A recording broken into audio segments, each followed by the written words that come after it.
নমস্কার বন্ধুরা, পৌরাণিক কথায় আপনাদের সবাইকে স্বাগত। আজ আপনাদের শোনাবো মহাভারতের যুদ্ধ চলাকালীন দুই পক্ষ মিলিয়ে যে বিশাল সৈন্যবাহিনী অংশগ্রহণ করেছিলেন তাদের খাবার আসতো কোথা থেকে, সেই খাবার কিভাবে সেই অনুপাতেই রান্না হতো যে একটুও নষ্ট হতো না।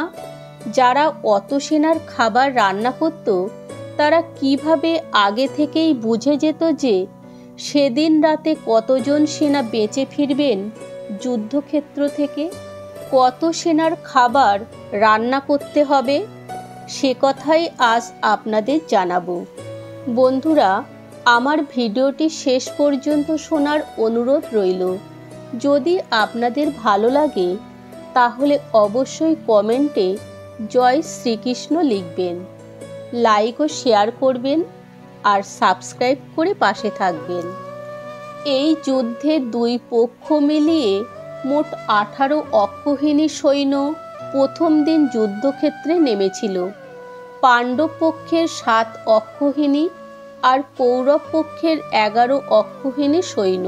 এক অক্ষৌহিনী সৈন্য বলতে বোঝায় 21,870টি রথ, 21,870টি হস্তি, 65,610টি ঘোড়া, 1,09,350 জন পদাতিক সৈন্য বোঝায়। এখন একটি রথে কমপক্ষে 2 জন, একটি হাতিতে 2 জন, 1 জন করে ঘোড়াতে আর 1,09,350 জন পদাতিক সৈন্য যোগ করলে দাঁড়ায় 2,62,440 জন প্রতি অক্ষৌহিনীতে। তাহলে 18 অক্ষৌহিনী মানে 47,23,920 জন, যার সংখ্যা প্রতিদিন কমতে থাকে।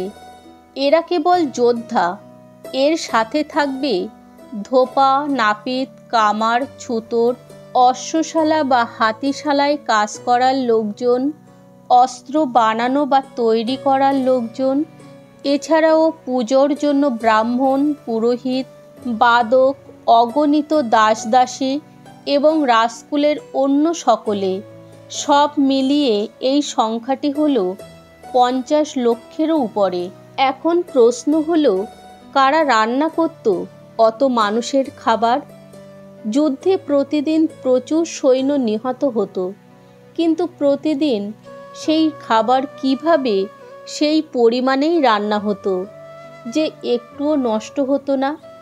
যারা অত সেনার খাবার রান্না করত তারা কিভাবে আগে থেকেই বুঝে যেত যে সেদিন রাতে কতজন সেনা যুদ্ধক্ষেত্র থেকে বেঁচে ফিরবেন, কত সেনার খাবার রান্না করতে হবে, সেই সকল বিষয় নিয়েই আজকের আলোচনা। যুদ্ধ আসন্ন, ভূভারতের সব রাজরাজরা যোগ দিচ্ছেন হয় কৌরব পক্ষে না হয় পাণ্ডব পক্ষে। দুই পক্ষের রাজপুরুষগণ নিজেরা ভারতবর্ষের দিকে দিকে যাচ্ছেন নৃপতিদের নিজের দলে টানতে। তেমনি শ্রীকৃষ্ণ পৌঁছালেন কর্ণাটকের উদুপি রাজ্যে। মতান্তরে উদুপির রাজা নিজেই এসেছিলেন কুরুক্ষেত্রে এবং সেখানেই তার সাথে শ্রীকৃষ্ণের সাক্ষাৎ হয়। এখন উদুপির রাজাকে পাণ্ডব পক্ষে যোগদান করতে বলে অনুরোধ করায় রাজা মহাশয় বলেন তিনি এই ভাইয়ে ভাইয়ে যুদ্ধে সংসারের কোনো মঙ্গল দেখছেন না, উপরন্তু এতগুলো মানুষের প্রাণ যাবে, তাই তিনি এই যুদ্ধে অংশ নিতে চান না। এরপর তিনি তার একটা চিন্তা শ্রীকৃষ্ণের কাছে জানান, তা হলো এই যে এত সেনা এই রণে প্রাণপণ লড়াই করবেন, তারা দিনের শেষে খাবে কি? উদুপি রাজা এও বলেন যে তিনি চান তার লোকজনদের নিয়ে কুরুক্ষেত্রের সমস্ত যোদ্ধাদের খাবারের ব্যবস্থা করতে। শ্রীকৃষ্ণ বললেন, এই পৃথিবীতে একমাত্র ভীমসেন এবং আপনারই দক্ষতা আছে এত মানুষের জন্য রান্না এবং পরিবেশনের ব্যবস্থাপনা করতে পারেন। ভীমসেনকে তো যুদ্ধে অংশগ্রহণ করতেই হবে, তাহলে উদুপি রাজা যেন এই মহা আয়োজনের দায়িত্ব নেন। উদুপি খাবারের মধ্য থেকে সব থেকে প্রসিদ্ধ হচ্ছে সাম্বার আর ধোসা। পণ্ডিতদের মতে ধোসার জন্ম উদুপির রান্নাঘরেই হয়েছিল। এছাড়াও বিভিন্ন ধরনের বহু সুস্বাদু সম্পূর্ণ নিরামিষ দক্ষিণী পদ উদুপির ঘরানার বৈশিষ্ট্য। এখন যুদ্ধ শুরু হলো।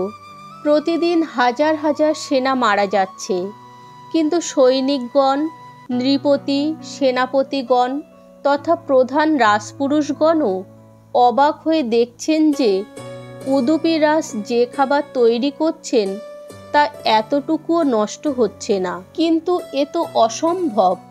উদুপি রাজ আর তার লোকজন সারাদিন ধরে রান্না করতেন।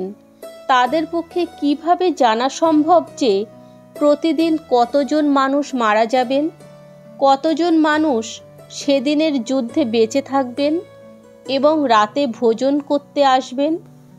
যুদ্ধের ব্যস্ততায় একথা জিজ্ঞাসা করা হয়ে ওঠেনি উদুপিকে। কিন্তু রাজ্যাভিষেকের দিন স্বয়ং যুধিষ্ঠির উদুপি রাজাকে সম্মান প্রদর্শনের পর জিজ্ঞাসা করেছিলেন, এ কিভাবে সম্ভব যে আপনি ঠিক ততটুকুই রান্না করতেন যত সৈন্য বেঁচে ফিরত? তার উত্তরে উদুপি রাজা বলেন, সবই শ্রীকৃষ্ণের লীলা। প্রতিদিন যুদ্ধ শেষে আহারের পর শ্রীকৃষ্ণ বাদাম খেতেন। উদুপি রাজ নিজে সেই বাদাম শ্রীকৃষ্ণের শিবিরে নিয়ে যেতেন, আর তখন তারা নানা গল্প করতেন। খাবারের পর উদুপি রাজ হিসাব করতেন যে মাধব সেদিন কতগুলো বাদাম খেয়েছেন। যেদিন যতগুলি বাদাম খেয়েছেন, পরের দিন ঠিক সেই পরিমাণ সংখ্যক সৈন্য মারা যাবে।